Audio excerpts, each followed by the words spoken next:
The Legend of the Ninki Nanka. From Ancient Swamps to Modern Streets Part 1. The birth of a legend long ago, in the time before time, when the rivers of West Africa flowed with the tears of the gods and the mangroves whispered secrets to the wind, the Ninki Nanka was born. The Mandinka people tell of a great flood that swept through the land, a deluge sent by the sky god, Nagai, to punish the people for their greed. Villages were swallowed, crops drowned, and the once lush Gambia River turned into a churning beast of mud and fury. In the heart of this chaos, deep within a swamp where the water was black as night and the air thick with the hum of unseen spirits, a creature emerged. The elders say it was born from the union of a crocodile's ferocity, a serpent's cunning, and the wrath of the flood itself. Nagai, seeing the destruction his flood had wrought, took pity on the land and breathed a spark of his divine essence into the swamp. From the murky depths rose the Ninki Nanka, a guardian, a warning, and a curse all at once. The creature was a sight to behold, even in those ancient days. It stretched over 20 feet long, its body a sinuous coil of scales that shimmered like polished obsidian in the moonlight. Its head was that of a dragon, with a long snout filled with jagged teeth, and a single horn protruded from its forehead, glowing faintly with an eerie green light. Its eyes burned like twin embers, and a mane of tendrils, like the roots of a mangrove tree, framed its face, writhing as if alive.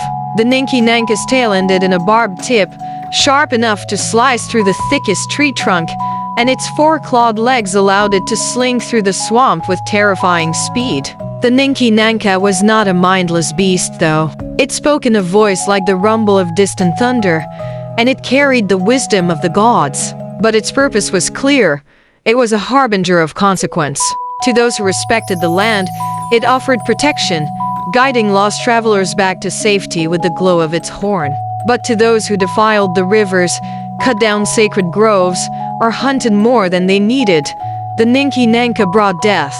It would rise from the swamp, its eyes blazing, and drag the guilty into the depths, their screams swallowed by the water. For centuries, the Mandinka, Wolof, and Fula people told tales of the Ninki Nanka around their fires.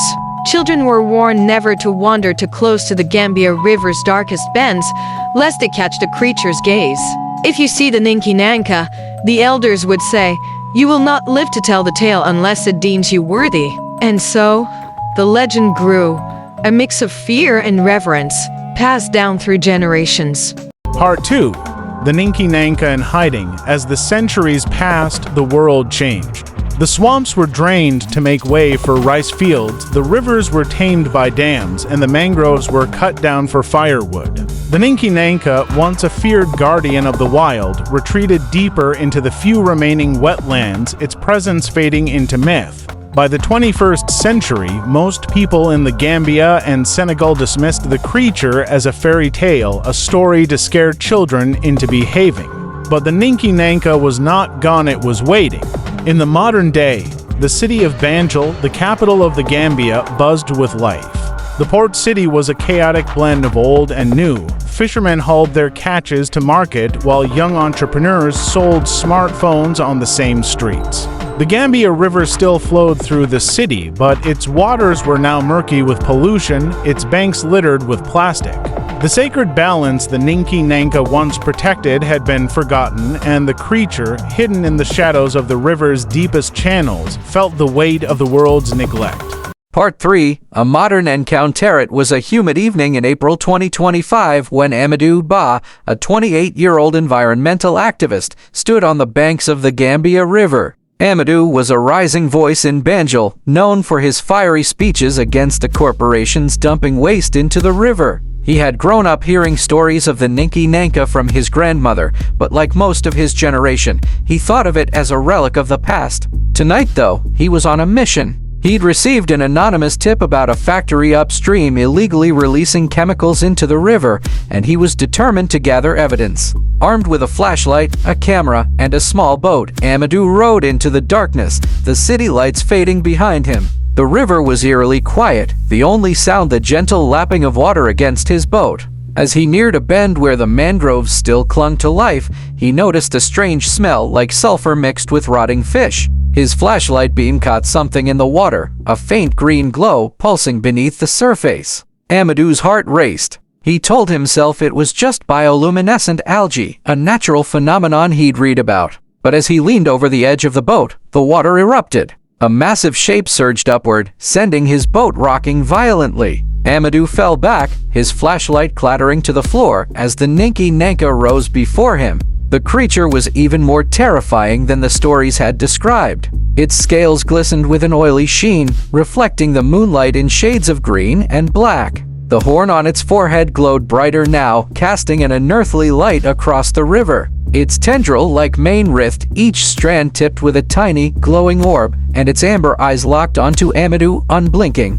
The Ninki Nanka opened its jaws, revealing teeth like daggers, and spoke in a voice that shook the air. "Why do you disturb my waters, child of man?" Amadou froze, his mind racing. He wanted to scream, to row away, but something in the creature's gaze held him in place. "I'm here to help," he stammered. "The river, it's dying. I want to stop the people poisoning it." The Ninki Nanka tilted its head, its tendrils quivering as if sensing the truth in his words. "The river weeps," it rumbled. "For centuries, I have watched your kind take and take, never giving back. Why should I trust you?" Amadou swallowed hard, his activist instincts kicking in. "Because I've seen what's happening. The fish are dying, the mangroves are shrinking, and the children in my village are getting sick from the water. I'm fighting for the river for you, but I can't do it alone." The Ninki Nanka was silent for a long moment, its eyes narrowing. Then, slowly, it lowered its head until its snout was inches from Amadou's face. He could feel the heat of its breath and smell the ancient, earthy scent of the swamp. "You speak with courage," it said, "but courage alone will not save this river. Prove your worth, child of man."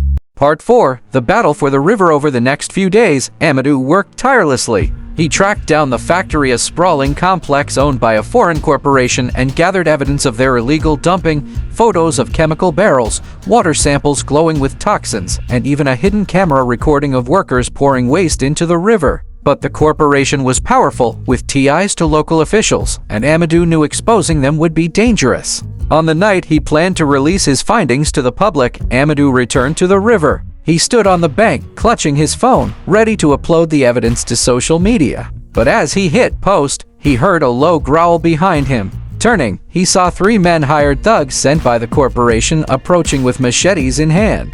"You should have stayed quiet, boy," one of them sneered. Amadou backed toward the water, his mind racing for an escape. The men lunged, but before they could reach him, the river exploded once more. The Ninki Nanka rose, its horn blazing like a beacon, its roar shaking the ground. The thugs froze, their weapons clattering to the ground as the creature's amber eyes fixed on them. "You defile my waters," it thundered, its tail lashing out to knock one of the men into the river. The others screamed and fled, disappearing into the night. Amadou fell to his knees, trembling. The Ninki Nanka turned to him, its gaze softening. "You have kept your word," it said. "The river will heal in time. But my time in this world has grown short. The balance is yours to protect now." With that, the Ninki Nanka sank back into the river, its glow fading into the depths. Amadou watched, a mix of awe and determination in his heart. His post went viral, sparking protests across Banjul. Within weeks, the factory was shut down, and new laws were passed to protect the Gambia River. Part 5. A new guardian. Years later, Amadou became a national hero, known as the man who saved the river. He never saw the Ninki Nanka again, but he felt its presence in the rustle of the mangroves, the ripple of the water. On quiet nights, he would tell his children the story of the creature, passing down the legend as his grandmother had to him. "The Ninki Nanka isn't just a monster," he'd say. "It's a reminder to respect the land, to fight for what's right, and to listen to the whispers of the past." And deep in the Gambia River, the Ninki Nanka slumbered, its horn glowing faintly, waiting for the day it might be needed again.